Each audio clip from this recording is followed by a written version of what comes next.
The last 2 games Arsenal have played, we've scored 5 goals in both of them.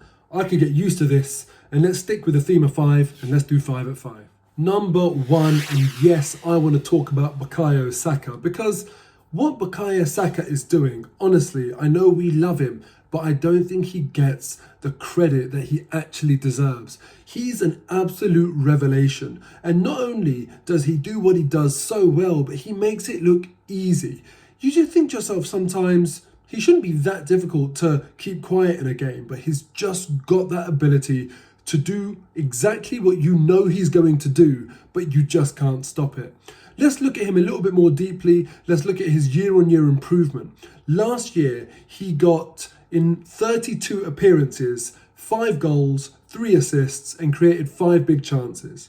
This year, in just 19 appearances, he's equalled his goals tally of 5. He's got 4 assists, 1 more than last season, and 6 big chances created, 1 more than last season. Clearly, he's going to blow his previous year's stats out of the water.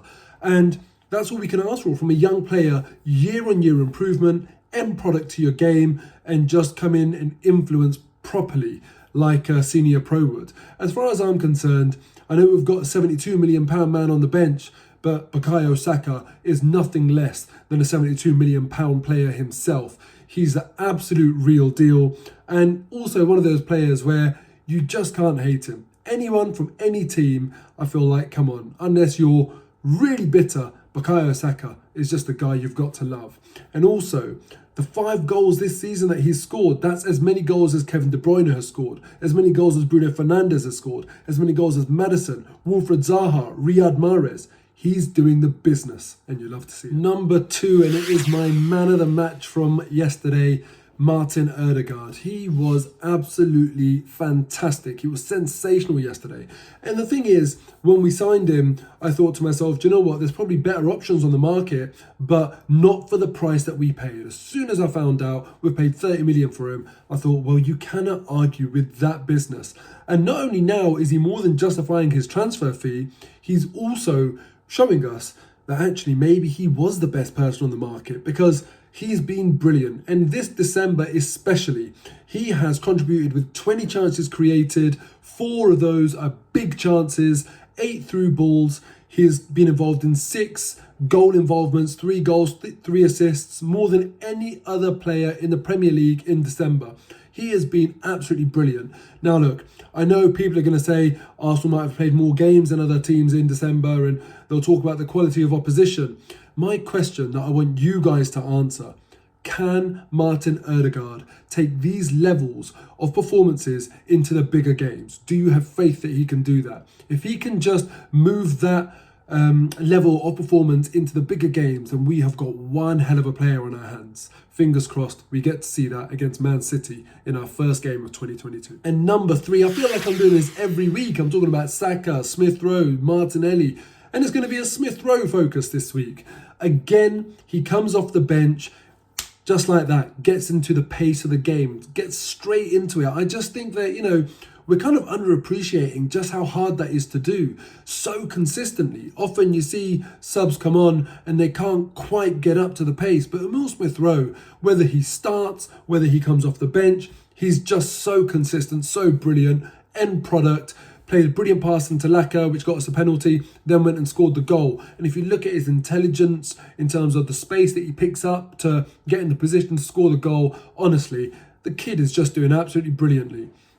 But there's a big problem here, right? Because obviously we just spoke about Martin Erdegaard being man of the match, and he's incredible. And then every single time Emil Smith Rowe comes off the bench, he's making the manager think, well, how can I not play him? He does so well.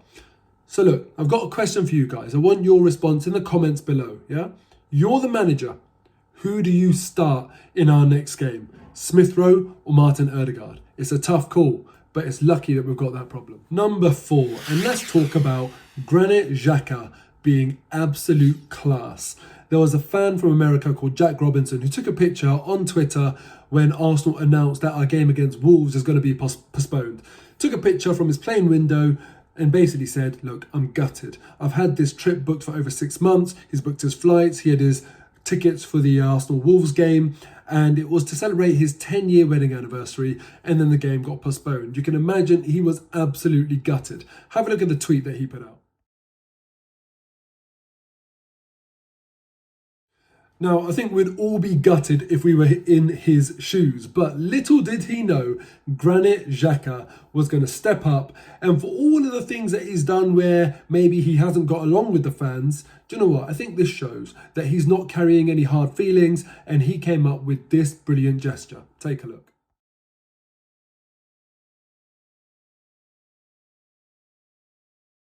So that's right, Jack Robinson for his 10-year wedding anniversary and his wife are going to be Granit Xhaka's special guests at the Arsenal-Man City game.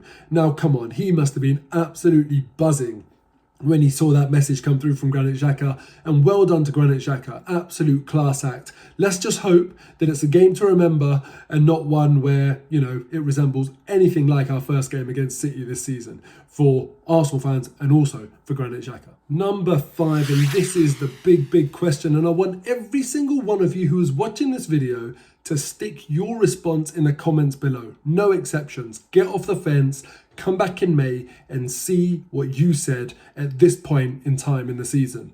19 games have gone. We are exactly halfway through the season. We've got 35 points. Do you think we are going to get top 4? If we go and perform in the next 19 games like we have in the first 19 games, we get 70 points. That would have been enough last season to get top 4, and it would have been enough the season before. Surprisingly, 70 points is the total that we got in the 18-19 season, and we qualified for the Europa League in 5th. So it's not always enough, but the last 2 seasons it would have been enough. And I think to myself, well, do you know what? We've played quite a few tough away games and that sort of thing in the first 19, but anyone that knows their football knows that the first 19 games of the season aren't like the last 19 games of the season. The business end is where it gets tough. But against Norwich, I saw a team that was up for the fight. When it got feisty in that first half, no one backed down, no one got intimidated. And yes, it's only Norwich, but the point is, I feel like there's a togetherness in this team. They're up for the fight, and we certainly are in the fight for that 4th spot. I know Tottenham and Man U have got games in hand where if they win everything, they can go ahead of us in the league. But I am hopeful, I have to admit. I want to see whether we can improve our form away from home against the big teams and also take our goal creation and goal scoring form into the bigger games as well, so we can start getting some crucial points from the 6-pointers. But the last word goes to you. Can we get top 4 this season? Put it in the comments below right now. As ever, I just want to say thank you very much to everyone who's been watching, who likes, comments, subscribes and shares and all of that stuff, because it really helps with the algorithms and all of that nonsense. So please do that. Thank you very much, and see you next time after the Man City game, in which hopefully, fingers crossed, I'm talking about another win.